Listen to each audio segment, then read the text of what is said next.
In the annals of European royalty, few figures have embodied such a paradox as Isabella of Castile, known to history as Isabella the Catholic.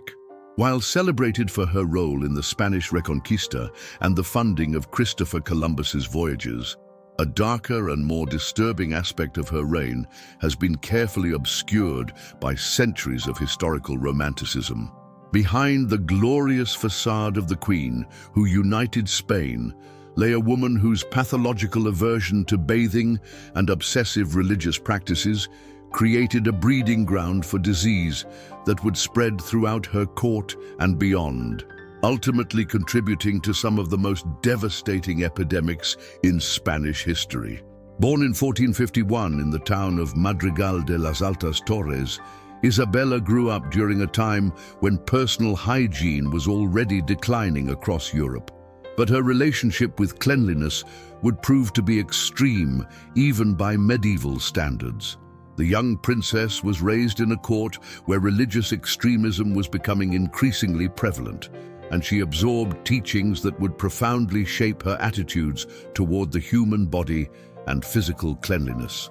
The Dominican friars, who served as her tutors, preached that excessive attention to bodily cleanliness was a form of vanity that distracted from spiritual purity, a doctrine that Isabella would embrace with fanatical devotion. The religious context of Isabella's upbringing cannot be understated in understanding her later behavior. The Spanish Church of the 15th century was undergoing a period of intense reform and purification, driven by a desire to distinguish Christian practices from those of the Muslim and Jewish populations that had long coexisted in Iberia. Bathing, which had been a common practice in Al-Andalus and was associated with Islamic and Jewish ritual cleansing, became increasingly viewed with suspicion by Christian authorities. For Isabella, rejecting bathing became not just a personal choice, but a religious statement, a way of demonstrating her Christian purity and her rejection of what she saw as foreign contamination. Contemporary accounts from Isabella's court describe a queen whose personal habits were shocking even to her own courtiers. The Venetian ambassador, Andrea Navagero, wrote in his dispatches that the queen possessed an odor so powerful that it could be detected from across a great hall, and that her presence was often announced by her smell before she appeared. French diplomatic records from the period describe negotiations being conducted in outdoor pavilions, specifically to avoid the overwhelming stench that accompanied the Spanish queen in enclosed spaces. Isabella's aversion to bathing was not merely a matter of neglect, but an active and deliberate choice that she defended with religious fervor. She famously declared that she had taken only 2 baths in her entire life, one at birth and one before her marriage to Ferdinand of Aragon in 1469. This statement, recorded by multiple court chroniclers, was made with pride rather than shame, as the Queen viewed her unwashed state as evidence of her spiritual devotion and her rejection of worldly vanity. The Queen's personal hygiene practices extended beyond her refusal to bathe. She wore the same undergarments for months at a time, believing that changing clothes too frequently was a sign of excessive concern with worldly appearance. Her hair, which she rarely washed or combed, became matted and infested with lice and other parasites. Her teeth, which she never cleaned, rotted in her mouth, contributing to her foul breath and creating additional sources of infection. The combination of these factors created a walking ecosystem of bacteria, parasites, and disease that would have devastating consequences for everyone who came into contact with her. The court of Isabella and Ferdinand became notorious throughout Europe for its unsanitary conditions, which reflected and amplified the Queen's personal habits. Foreign diplomats and visitors consistently reported being appalled by the filth and stench that pervaded the Spanish royal household. The English ambassador, Thomas Tunstall, wrote to King Henry VII that the Spanish court was a place of such foulness that it defies description. and recommended that future diplomatic missions be conducted through intermediaries to avoid exposing English representatives to the health hazards of the royal presence. The Queen's religious advisors not only supported her hygiene practices, but actively encouraged them as signs of holy devotion. Cardinal Francisco Jiménez de Cisneros, Isabella's confessor and one of the most influential religious figures in Spain, preached that physical cleanliness was incompatible with spiritual purity. He taught that the saints and martyrs had demonstrated their holiness through their rejection of bodily comfort and cleanliness, and that Isabella's unwashed state was evidence of her saintly nature. This religious justification provided the Queen with the ideological framework she needed to maintain her practices, even as their consequences became increasingly apparent. The impact of Isabella's hygiene on her immediate family was profound and tragic. Her children were raised in an environment where cleanliness was actively discouraged, leading to chronic health problems that would plague them throughout their lives. Her daughter Juana, who would later be known as Juana the Mad, developed severe skin conditions and respiratory problems that many contemporary physicians attributed to the unsanitary conditions of her upbringing.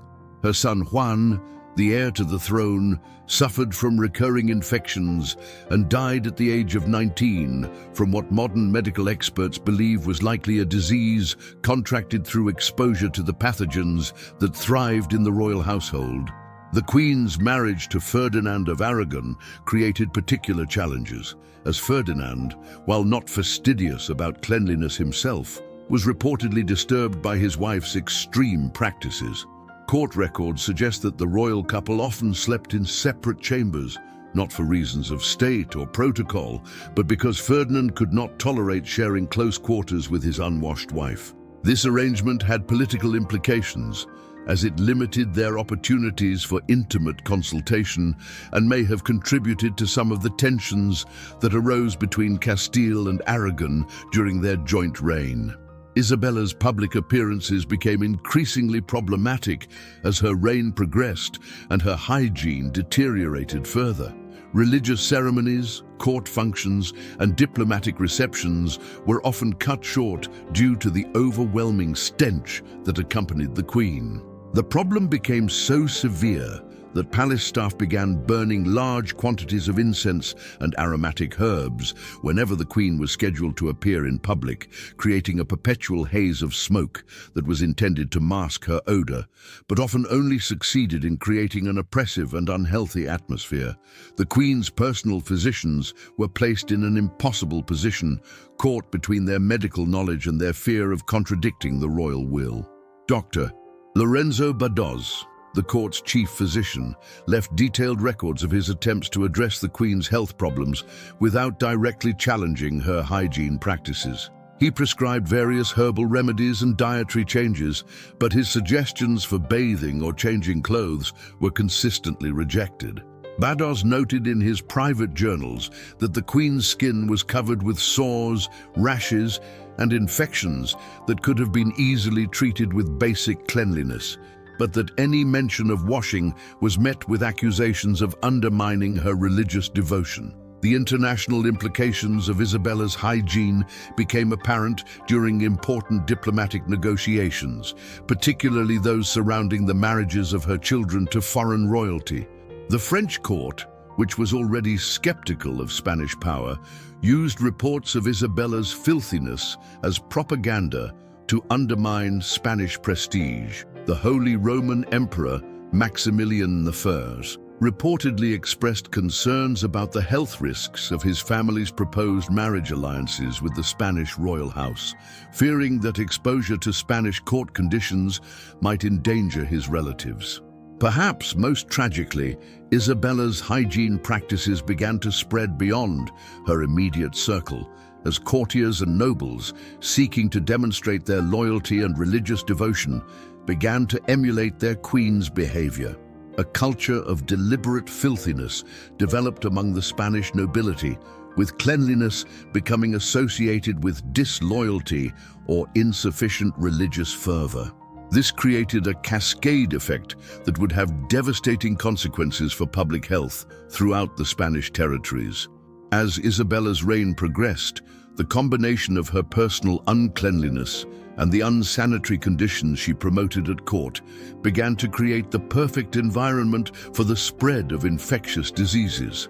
The royal household became a breeding ground for bacteria, viruses, and parasites that would soon spread far beyond the palace walls. The stage was set for a series of epidemics that would devastate Spain and its growing empire, all traceable to the pathological hygiene practices of a queen who believed that filth was a pathway to heaven.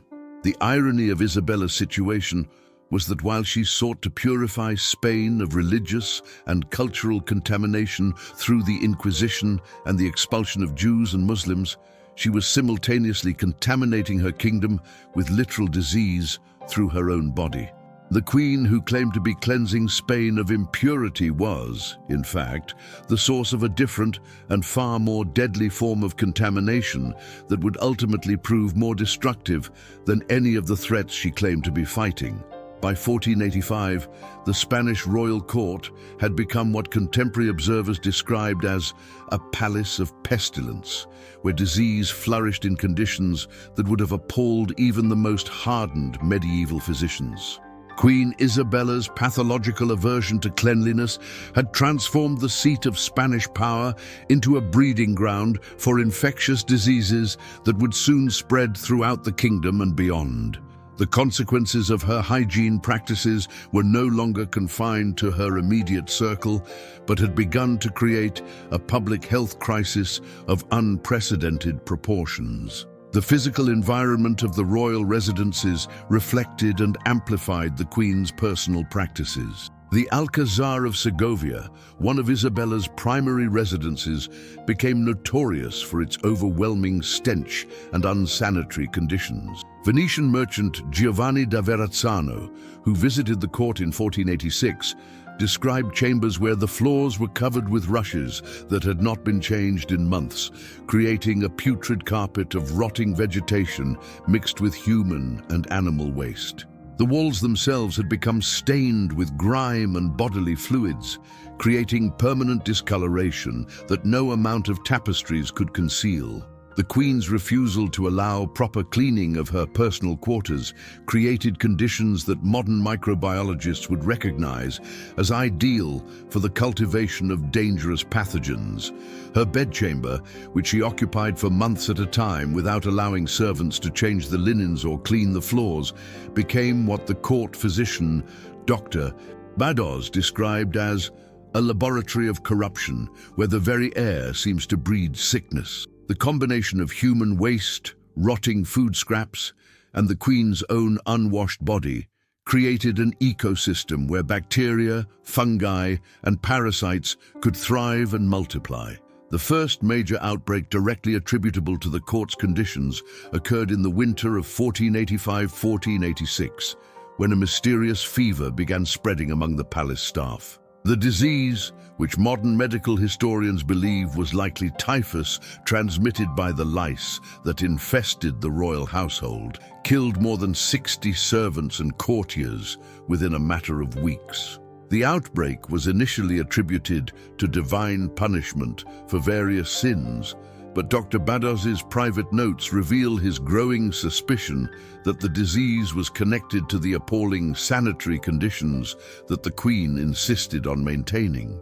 Isabella's response to the outbreak demonstrated the depth of her delusion about the relationship between cleanliness and health. Rather than addressing the obvious hygiene problems, she ordered increased religious observances and declared that the disease was a test of faith sent by God to purify her court. She commanded that the bodies of the dead be left unburied for extended periods so that prayers could be said over them, creating additional sources of contamination that accelerated the spread of disease. When several bishops suggested that basic sanitary measures might help control the outbreak, Isabella accused them of lacking faith and threatened them with charges of heresy. The Queen's own health during this period provides a disturbing catalogue of the diseases that can result from extreme poor hygiene. Court records describe her as suffering from chronic skin infections that covered much of her body, causing her to scratch constantly and creating open wounds that never properly healed. Her hair had become so matted and infested that it formed what observers described as a living helmet of lice, fleas, and other parasites. Her mouth was a source of constant infection, with rotted teeth creating abscesses that caused her face to swell and distort. Perhaps most disturbing were the gastrointestinal problems that plagued Isabella throughout her reign. Her refusal to maintain basic cleanliness, combined with her practice of eating with unwashed hands and using contaminated utensils, created a cycle of reinfection that left her suffering from chronic dysentery, intestinal parasites, and what modern physicians would recognize as severe food poisoning.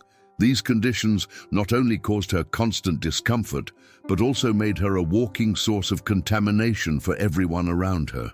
The impact on Isabella's children was particularly tragic, as they were forced to live in close proximity to their diseased mother while being denied the basic hygiene practices that might have protected them. Princess Juana, who would later become Queen of Castile, developed severe respiratory problems that court physicians attributed to the corrupted air of the royal household. Her chronic coughing and breathing difficulties, which would plague her throughout her life, were almost certainly the result of prolonged exposure to the airborne pathogens that thrived in the unsanitary conditions her mother maintained. Prince Juan, the heir to the throne, suffered even more severely from the consequences of his upbringing. By the age of 15, he had already contracted several serious infections that left him weakened and sickly. His eventual death in 1497, officially attributed to tuberculosis, was likely the result of a compromised immune system that had been constantly challenged by exposure to the diseases that flourished in his mother's court. Modern medical analysis of contemporary descriptions of his symptoms suggests that he may have died from a combination of respiratory and gastrointestinal infections that his body was too weakened to fight off. The spread of disease from the royal court to the broader population occurred through multiple vectors, creating a network of contamination that extended throughout the Spanish territories. Courtiers who had been exposed to the royal household carried diseases back to their own estates, where they infected their families and servants. Diplomatic envoys and foreign visitors unknowingly transported pathogens to other courts and cities, creating international incidents as Spanish representatives became known as carriers of disease. The most devastating example of this spread occurred in 1489, when Isabella's court traveled to Seville for an extended stay during the final phases of the Granada campaign. The arrival of the royal household in the city coincided with the beginning of what would become known as the Seville Plague, an outbreak of what modern epidemiologists believe was a combination of typhus, dysentery, and respiratory infections that killed an estimated 15,000 people over the course of 6 months. Contemporary chroniclers noted the correlation between the royal presence and the outbreak, but few dared to suggest a direct connection. The civilian physician Ibn Rushd al-Andalusi, one of the few remaining Muslim doctors in the city, wrote in his private notes that the sickness follows the Christian queen like a shadow, appearing wherever she establishes her court and spreading from there like ripples in a pond. His observations, which were remarkably accurate from a modern epidemiological perspective, were dismissed by Christian authorities as the ravings of an infidel seeking to blame the faithful for divine punishment. The economic impact of the diseases spreading from Isabella's court was enormous, as trade and commerce were disrupted by recurring outbreaks that made Spanish cities and ports dangerous places to visit. Foreign merchants began avoiding Spanish markets, and diplomatic relations with other European powers were strained as Spanish representatives were increasingly viewed as health hazards. The Venetian Senate actually passed a resolution in 1491 requiring Spanish diplomats to undergo quarantine before being allowed to enter Venetian territory. Isabella's religious advisors continued to support and encourage her practices, even as the evidence of their devastating consequences mounted. Cardinal Cisneros developed an elaborate theological justification for the Queen's hygiene practices, arguing that her unwashed state was a form of mortification of the flesh that brought her closer to God. He preached that the diseases spreading from the court were actually blessings in disguise, opportunities for the faithful to demonstrate their devotion through suffering and for the sinful to be purified through illness. This religious framework created a culture where questioning the Queen's hygiene practices became tantamount to heresy, making it virtually impossible for anyone to address the obvious public health crisis. Physicians who suggested that basic sanitary measures might help control disease outbreaks found themselves accused of undermining the Queen's spiritual authority and faced potential charges from the Inquisition. The result was a medical establishment that was forced to treat the symptoms of disease while being forbidden to address their obvious causes. The international medical community of the time was well aware of the connection between the Spanish court and the spread of disease. The renowned physician Paracelsus, who never visited Spain but corresponded with colleagues who had, wrote that the Spanish Queen has made herself into a vessel of corruption that spreads pestilence wherever she goes. His observations, based on reports from other physicians, accurately identified the role of poor hygiene in disease transmission decades before such connections would be widely accepted in medical theory. As Isabella's reign progressed, the cumulative effect of years of poor hygiene and disease spread began to take its toll, not just on individual health, but on the very fabric of Spanish society. Entire regions experienced recurring outbreaks that decimated populations and disrupted agricultural production. The military campaigns that were central to Isabella's political strategy were repeatedly hampered by disease outbreaks that weakened armies and made it difficult to maintain extended sieges or occupations. The irony of Isabella's situation became increasingly apparent as her reign continued. While she claimed to be purifying Spain through the expulsion of Jews and Muslims and the establishment of religious orthodoxy, she was simultaneously contaminating her kingdom with literal disease through her own body. The Queen, who sought to create a pure Christian state, was in fact the source of impurity that threatened to destroy the very kingdom she claimed to be protecting. By 1490, the pattern was clear to anyone willing to see it. Wherever Queen Isabella went, disease followed. Her court had become a mobile source of contamination that spread death and suffering throughout her territories. Yet the religious and political framework that supported her reign made it impossible to address the obvious cause of these recurring health crises. The Queen, who never bathed, had become a walking plague, and her kingdom was paying the price for her pathological devotion to filth. As the 15th century drew to a close, the devastating consequences of Queen Isabella's pathological hygiene practices had spread far beyond the confines of her court to affect the entire Spanish Empire and its expanding territories in the New World. What had begun as one woman's extreme religious devotion to filth had evolved into a systematic contamination that would contribute to some of the most catastrophic disease outbreaks in human history. The Queen, who never bathed, had become an unwitting agent of biological warfare, spreading death and destruction wherever Spanish power extended. The most tragic manifestation of Isabella's deadly legacy occurred during the early phases of Spanish colonization in the Americas. When Christopher Columbus returned from his voyages with indigenous peoples who were brought to the Spanish court, they were exposed to the concentrated disease environment that Isabella had created. These individuals, who had no immunity to Old World diseases, became infected with multiple pathogens simultaneously and died within weeks of their arrival. Their deaths were attributed to the weakness of indigenous peoples rather than to the toxic environment of the Spanish court, setting a precedent for the devastating epidemics that would soon ravage the Americas. The Spanish conquistadors who departed from Isabella's court carried with them not just weapons and horses, but a biological arsenal of diseases that had been cultivating in the unsanitary conditions the Queen maintained. Hernán Cortés, who spent several months at court before departing for Mexico in 1519, was documented by court physicians as suffering from multiple infections that he had contracted during his stay. These diseases, which he and his men carried to the New World, would prove far more deadly to indigenous populations than any military technology the Spanish possessed.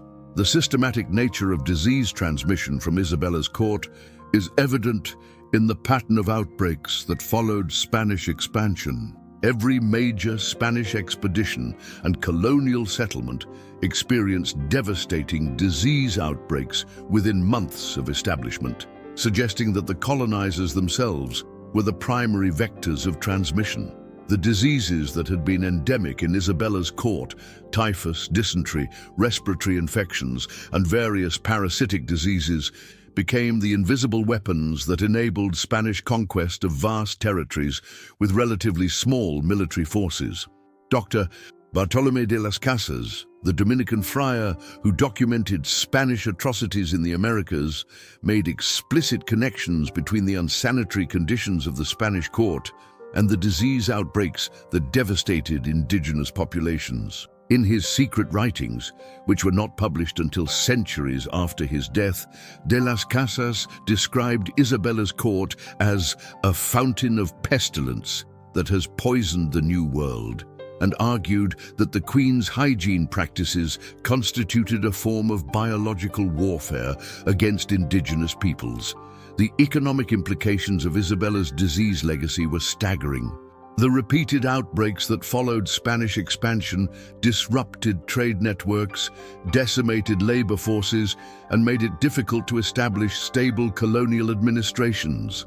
The gold and silver that flowed from the Americas to Spain often came at the cost of entire indigenous civilizations that were wiped out by diseases originating from the Spanish court.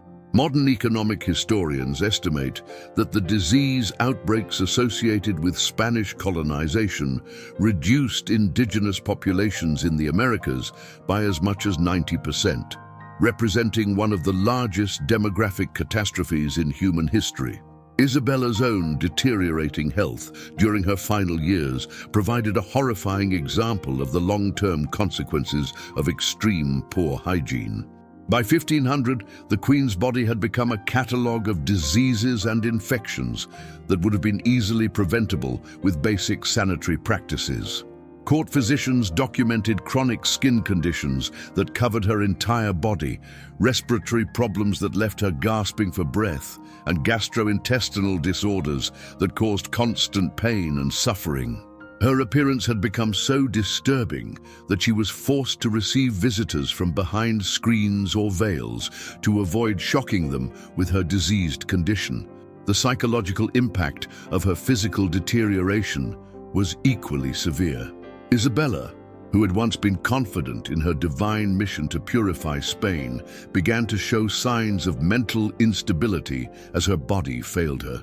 She became increasingly paranoid, convinced that her enemies were using witchcraft to cause her suffering, and ordered the Inquisition to investigate numerous cases of supposed magical attacks on her person. Her inability to recognize that her own hygiene practices were the cause of her problems led to a spiral of blame and persecution that further destabilized her kingdom. The international reputation of the Spanish court reached its nadir during Isabella's final years, as foreign diplomats and visitors consistently reported being appalled by the conditions they encountered. The papal nuncio, Alessandro Farnese, wrote to Rome that the Spanish court was a place of such corruption and disease that it seems more like a vision of hell than the seat of a Christian monarch. His reports contributed to growing skepticism in Rome about Spanish claims to religious purity and divine favor.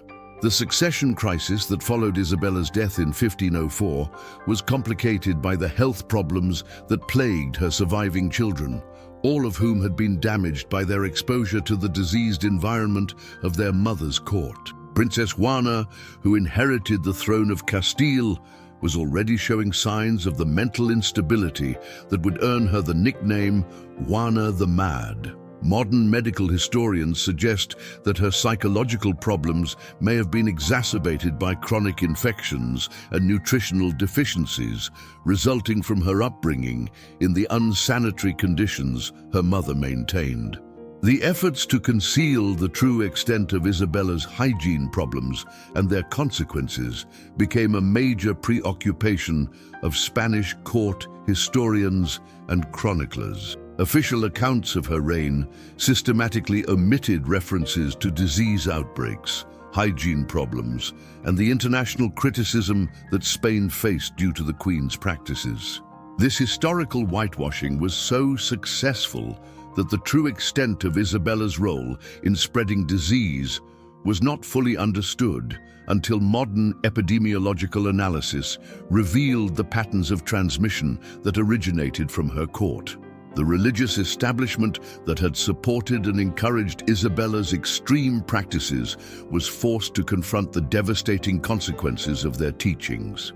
Cardinal Cisneros, who had preached that filth was a pathway to holiness, spent his final years trying to implement basic sanitary reforms in Spanish monasteries and convents, apparently recognizing too late that his theological justifications for poor hygiene had contributed to widespread suffering and death. His private letters from this period reveal a man tormented by guilt over his role in promoting practices that had caused such devastation. The medical knowledge that emerged from the Spanish experience with disease transmission would eventually contribute to advances in understanding the relationship between hygiene and health. Spanish physicians who had witnessed the devastating effects of poor sanitation began to develop theories about disease transmission that were centuries ahead of their time. Dr. Francisco López de Villalobos, who served at Isabella's court during her final years, wrote detailed observations about the connection between cleanliness and health that would not be widely accepted in European medical practice until the 19th century. The colonial legacy of Isabella's disease transmission continued long after her death, as the patterns of epidemic disease established during her reign persisted throughout the Spanish colonial period. Indigenous populations in the Americas continued to suffer from recurring outbreaks of diseases that could be traced back to the pathogenic environment that Isabella had created in the Spanish court. The biological conquest of the Americas, which had begun with the Queen's pathological aversion to bathing, would continue for centuries as Spanish colonial administration maintained many of the unsanitary practices that had originated with their founding monarch. The environmental impact of Spanish colonization was also influenced by Isabella's legacy, as the disease outbreaks that devastated indigenous populations disrupted traditional agricultural and land management practices. The demographic collapse caused by epidemic diseases led to the abandonment of vast agricultural areas, contributing to ecological changes that persisted for centuries. The Queen, who had refused to wash her body, had inadvertently triggered environmental changes that affected entire continents. Modern epidemiological analysis has revealed the full extent of Isabella's role as what researchers now term a superspreader of infectious diseases. Her combination of extreme poor hygiene, extensive travel, and contact with large numbers of people created ideal conditions for the amplification and transmission of multiple pathogens simultaneously. The diseases that spread from her court followed the routes of Spanish expansion and trade, creating a network of contamination that extended from Europe to Africa to the Americas. The ultimate irony of Isabella's legacy is that while she is remembered in popular history as a great Catholic monarch who unified Spain and launched the age of exploration, Her most significant impact on world history may have been as an agent of biological destruction. The queen, who sought to purify her kingdom through religious orthodoxy, instead contaminated it with literal disease, and her pathological devotion to filth contributed to demographic catastrophes that reshaped entire continents. The story of Isabella the Catholic serves as a powerful reminder of how individual pathology can have global consequences when combined with political power and religious authority. Her refusal to bathe, justified by extreme religious beliefs and enabled by a court culture that feared to challenge royal authority, created conditions that contributed to some of the most devastating disease outbreaks in human history. The queen who never bathed had become, quite literally, one of history's most deadly monarchs, spreading death and destruction not through warfare or persecution, but through the simple act of refusing to wash her body. In the end, Isabella's legacy as the epidemic queen demonstrates how the most personal and private behaviors of those in power can have far-reaching consequences for millions of people. Her pathological hygiene practices, combined with the expanding reach of Spanish power, created a perfect storm of disease transmission that would affect human populations across multiple continents for centuries to come.